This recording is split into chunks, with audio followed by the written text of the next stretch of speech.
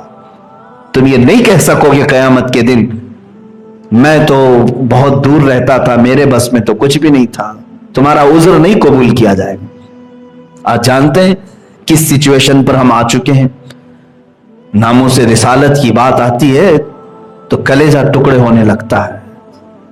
چند دنوں پہلے میں نے ایک رپورٹ معلوم کی، ہمارے ہندوستانی سوشل میڈیا پر 25,000 پوسٹ ایسی ہیں جس میں میرے نبی کو گالیاں دی گئی. 25,000 لوگوں نے گستاخیاں کی ہندوستانی میڈیا کے اندر، سوشل میڈیا کے اندر.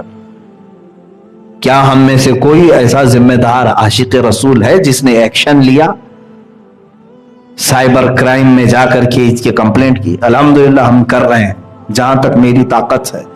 میں جس تحریک سے جڑا ہوں اس کی ذمہ داری کے اعتبار سے تحریک فروغ اسلام کی لیگل پینل کے ذریعے سے جو ہو سکتا ہے ہم کر رہے ہیں. لیکن میرے عزیزوں، کیا یہ تم سب کی ذمہ داری نہیں تھی؟ تمہارے دل چھلنی ہو جانا چاہیے تھا. مجھے گالیاں دیں تو برداشت کر لیں، آپ کو اگر کوئی کوسے تو برداشت کر لو، لیکن دین کی جڑ اور اساس میرے نبی کی ذات ہے. اس کو اگر کوئی ہلا رہا ہے تو سمجھ لینا ابھی چھت گرنے والی ہے. یاد رکھنا کہ اگر کوئی پینٹ اکھاڑ رہا ہے تو اسے معاف کیا جا سکتا ہے، اگر کوئی دیوار میں کھرچن مار رہا ہے تو معاف کیا جا سکتا ہے، لیکن اگر کوئی یہاں کے پلر ہلانے لگے تو کیا اسے تم چھوڑ دو گے؟ اور اگر تم نے چھوڑ دیا تو اس کا مطلب ہے کہ یہ چھت تم سب کے سروں پر گرنے والی ہے. یہی ہو رہا ہے. دین کے مضبوط پلر، بلکہ اسی پر پورا دین قائم ہے، وہ میرے نبی کی ذات ہے، اور آج اس کو ہلانے کی کوشش کی جا رہی ہے. اور اگر تم نے خاموشی اختیار کی تو سمجھ لینا کہ آسمان سے جو عذاب آئے گا اس میں سب پیسے جائیں گے، سب پیسے جائیں گے. امام مالک رحمۃ اللہ تعالی علیہ نے بہت پہلے یہ فرمایا، جب نبی کی شان میں توہین ہو اور امت خاموش رہے تو انہوں نے فرمایا کہ امت کے لیے صرف میں اتنا کہہ سکتا ہوں کہ اب اسے زمین میں جینے کا کوئی حق نہیں، زمین پھٹ جائے اور سب اندر چلے جائے. ہم تو اس پوزیشن میں آج جی رہے ہیں. عزیزان گرامی وقار، حضور اکرم صلی اللہ تعالی علیہ وسلم کی ذات ہی ہمارے لیے کل اثاثہ ہے. ہماری زندگی کا نصب العین یہی ہو کہ اگر نبی کونین صلی اللہ تعالی علیہ وسلم راضی ہوئے تو اللہ بھی راضی ہے، اور اگر وہ ناراض ہیں کسی سے تو ایک بات طے سمجھ لینا، پھر اللہ رب العزت اس کی بخشش ہرگز نہیں کرے گا، اس کی بخشش ہرگز نہیں کرے. یہاں تک کہ آپ کو میں بتا دوں، ایک شخص مدینے کا منافق تھا، دل میں حضور کا بغض رکھتا تھا، عداوت رکھتا، مر گیا. یہ وہ زمانہ ہے جب ابھی منافقین کی نماز جنازہ پڑھنے کی ممانعت نہیں آئی تھی، ابھی منع نہیں تھا. رسول کریم صلی اللہ تعالی علیہ وسلم خود جنازے میں گئے، نماز پڑھایا، اپنے ہاتھوں سے قبر میں اتارا اور اس کے بعد دفن بھی کیا. جانتے ہیں اللہ نے آیت نازل فرمائی، اے رسول آپ اس کے لیے 70 بار بھی مغفرت کی دعا کریں تو اللہ اسے نہیں معاف کرے گا، اس لیے کہ دل میں آپ کی دشمنی رکھتا تھا. استغفر لهم او لا تستغفر لهم ان تستغفر لهم 70 مرہ فلن یغفر اللہ لهم. اللہ فرماتا آپ ان کی مغفرت کی دعا کریں یا نہ کریں، اور رسول اگر آپ 70 بار بھی ان کے لیے مغفرت کی دعا کریں اللہ انہیں نہیں معاف کرے گا، اس لیے کہ آپ کی دشمنی پالے ہوئے تھے. اور اس کے بعد سے اللہ نے حکم فرما دیا، وَلَا تُصَلِّ عَلَىٰ أَحَدٍ مِّنْهُمْ مَاتَ أَبَدًا وَلَا تَقُمْ عَلَىٰ قَبْرِهِ. اے رسول ان منافقین میں سے جب کبھی کوئی مرے تو اب نہ اس کی جنازہ پڑھیں اور نہ اس کی قبر تک جائیں. دیکھیں جلال خداوندی تو دیکھیں, جلال خداوندی تو دیکھیں. اللہ تبارک و تعالی اپنے حقوق تو معاف کرتا ہے, جو اس کے حقوق تلف کیا, شراب پیا ہے, زنا کیا ہے, چوری کیا ہے, جوا کھیلا ہے, بہت سارے گناہ کیا ہے, لیکن رب تعالیٰ فرماتا ہے میں فضل کرنے پر آؤں تو سب کو معاف کر دوں, بڑے بڑے گنہگاروں کو معاف کر دوں, لیکن گستاخ رسول کے متعلق نہ, اللہ فرماتا ہے نہیں, اسے معاف نہیں کیا جائے گا, اسے معاف نہیں کیا جائے گا.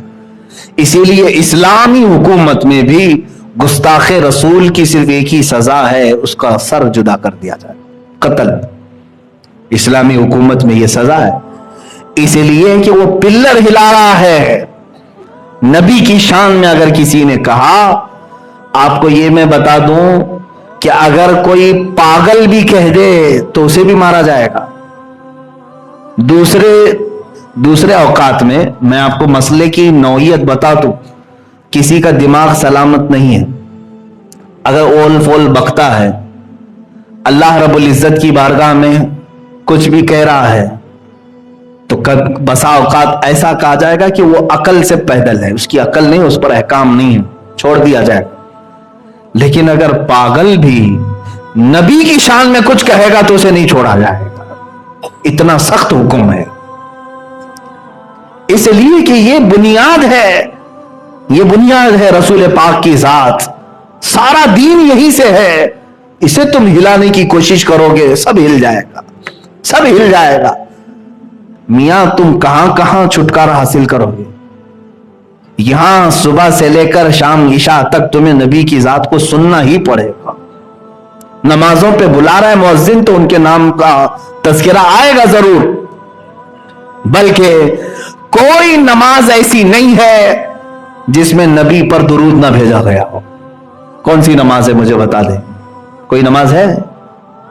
آپ اتحیات پڑھیں گے تو اس میں کہیں گے السلام علیکم ایھا النبی.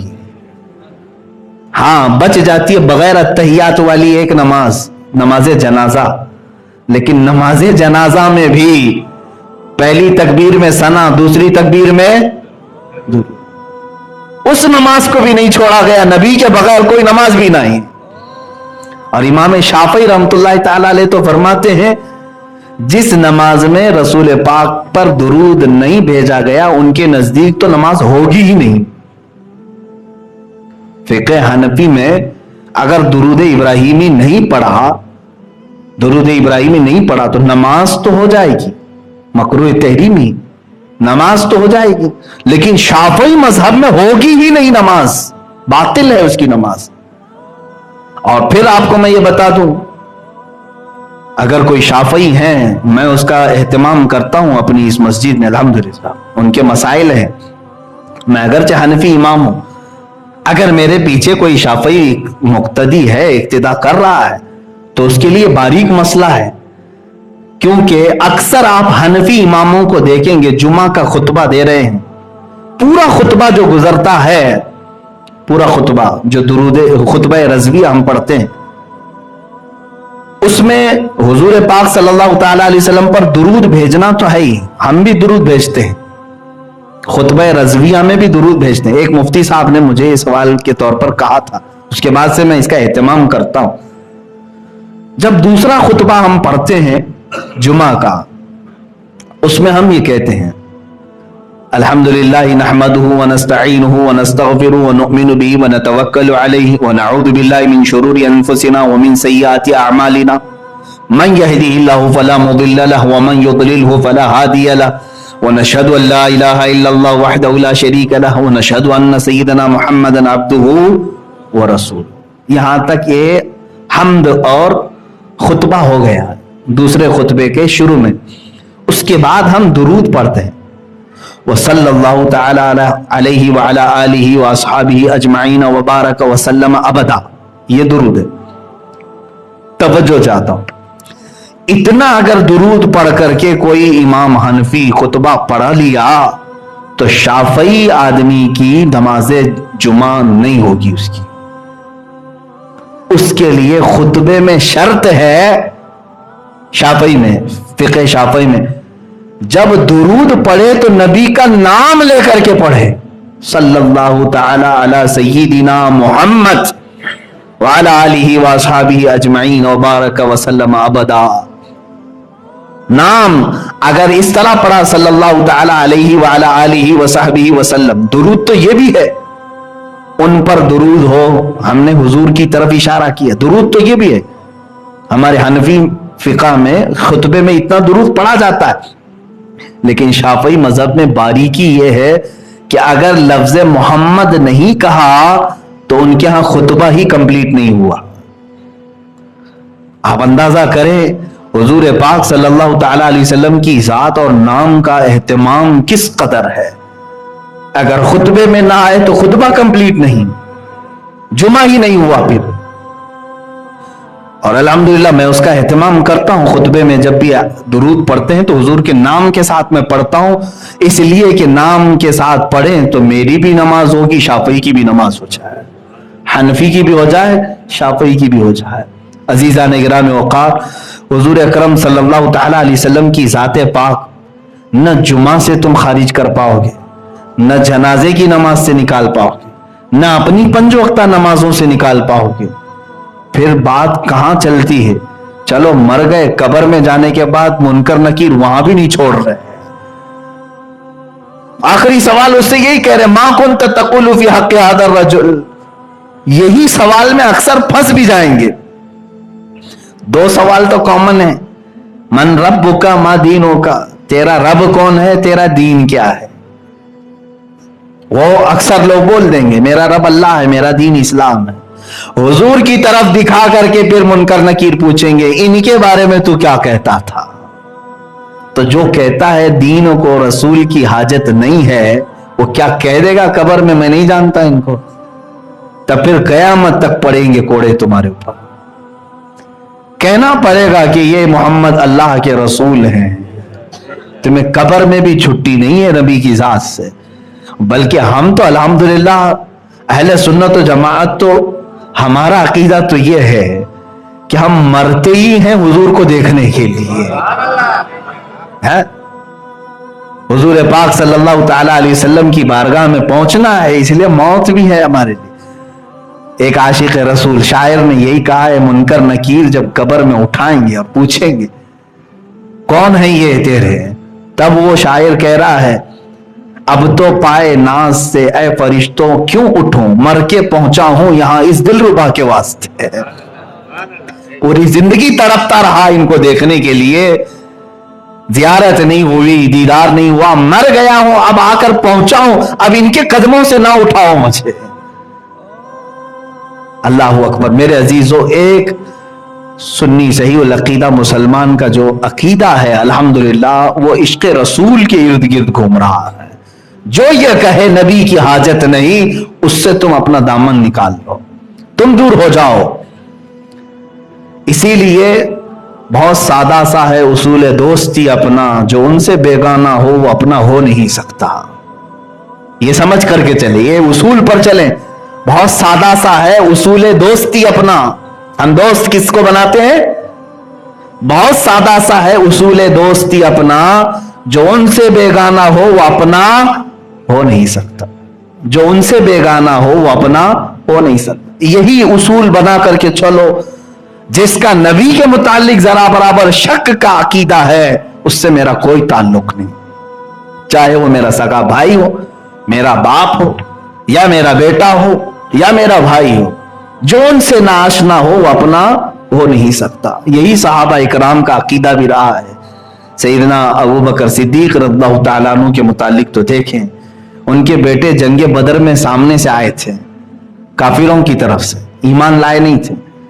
حضرت ابو بکر صدیق بعد میں جب وہ ان کے بیٹے ایمان لائے تو کہتے ہیں ایک دن دسترخوان پر بیٹھ کر کے، ابا آپ کو معلوم ہے جنگ بدر میں آپ مسلمانوں کی طرف سے تھے، میں مکہ والوں کی طرف سے، کافروں کی طرف، 3 بار آپ میری تلوار کے نیچے آ گئے تھے، باپ تھے میں نے چھوڑ دیا۔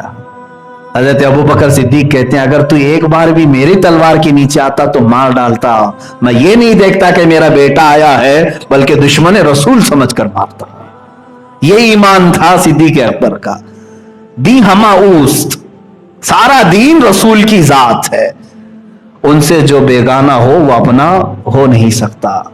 اس اصول کو لے کر چلو میرے عزیزو، آج کی زمانے میں ضرورت ہے اپنے بچوں کو عشق رسول اتنا سکھاؤ۔ ہر چیز کمپرومائز کی جا سکتی ہے لیکن نبی کی ذات یا ان کی محبت میں کوئی کمپرومائز نہیں۔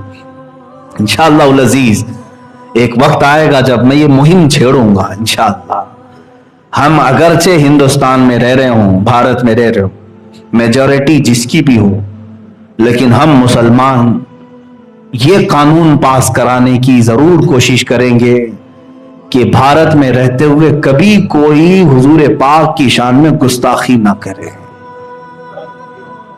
ہم اس قانون کے لیے تگ و دو کریں گے۔ پارلیمنٹ میں تم بہت سارے بل پاس کرتے ہو، اور اگر یہ قانون پاس کرنے کے لیے مجھ جیسوں کی جان کی ضرورت ہے تو میں پیش کرنے کو تیار ہوں۔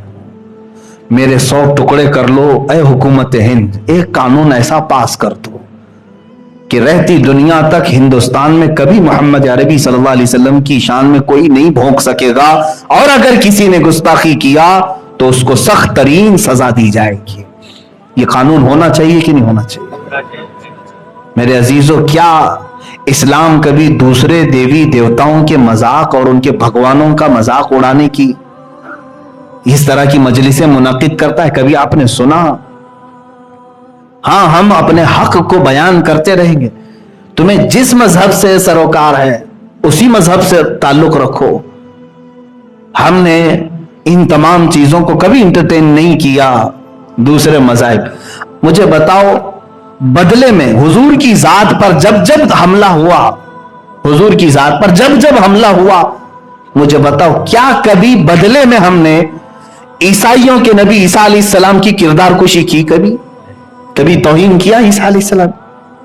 ارے ہم وہاں پر بھی سمجھتے ہیں کہ اگر توہین کریں تو یہاں سے بھی ہم نکل جائیں گے پھر ایمان۔ جتنا تم نہیں مانتے اس سے کئی درجے ہم عیسیٰ علیہ السلام کو مانتے ہیں۔ یہودیوں نے اگر حضور کے کارٹون بنائے تو کیا ہم نے بدلے میں ان کے نبی موسیٰ علیہ السلام کے کارٹون بنانے کی اجازت دی؟ کبھی کیا ہم؟ ہندو اگر بھونکنے لگا، کوئی بھی ایسا آتنکی ہندو جو نبی کی ذات پر، میرے رسول اکرم صلی اللہ علیہ وسلم کی ذات پر مغلظات بکنے لگا، تو کیا ہم بدلے میں کبھی رام کرشن یا وشنو فلاں فلاں اتنے جو ہیں ان کی کردار کشی کی؟ ان کو ننگا کر کے دکھایا کبھی ہم نے ان کو گالیاں دی؟ میرے عزیزو، اسلام ہے ہی نہیں، بلکہ اسلام یہ کہتا ہے لا تسبوا الذین یدعون من دون اللہ۔ اللہ نے یہاں تک فرمایا تم ان لوگوں کو گالی ہی مت دو جو اللہ کو نہیں مانتے، گالی مت دو۔ کیا ہوگا؟ فَيَسُبُّ اللَّهَ عَدْوًا بِغَيْرِ عِلْمٍ، اس لیے کہ پھر وہ پلٹ کر کے تمہارے اللہ کو گالیاں دینے لگیں گے۔ ہم تو شروع کرتے ہی نہیں، کہیں پر شروع کرتے ہی نہیں۔ ہاں، ایک بات یاد رکھ لیں، جواب ہم کسی کی گستاخی کا، اگر تم نے میرے نبی کی شان میں گستاخی کی تو بدلے میں ہم تمہارے کسی دیوی دیوتا کی گستاخی کر کے بدلہ نہیں لیں گے۔ ہمارے انتقام لینے کا طریقہ کچھ اور ہے، وہ انشاءاللہ العزیز وقت بتائے گا، وہ وقت بتائے گا۔ نبی کونین صلی اللہ تعالی علیہ وسلم کی ذات پر کسی نے انگلی اٹھائی تو ہم بدلے میں یہ نہیں کریں گے کہ تمہارا خدا ایسا تھا، تمہاری دیوی ایسی تھی، تمہارا دیوتا، ہمیں اس سے سروکار ہی نہیں۔ ہم چھیڑ چھاڑ دیوی دیوتاؤں سے نہیں کرنا چاہتے ہیں، اس لیے کہ ہم عقل رکھتے ہیں۔ اگر ایک ہندو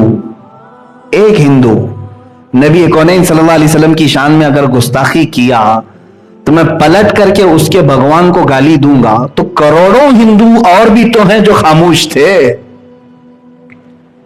کروڑوں ہندوؤں کے خدا کو میں کیوں گالی دوں؟ ایک نے کیا ہے نا، میں اس سے نپٹوں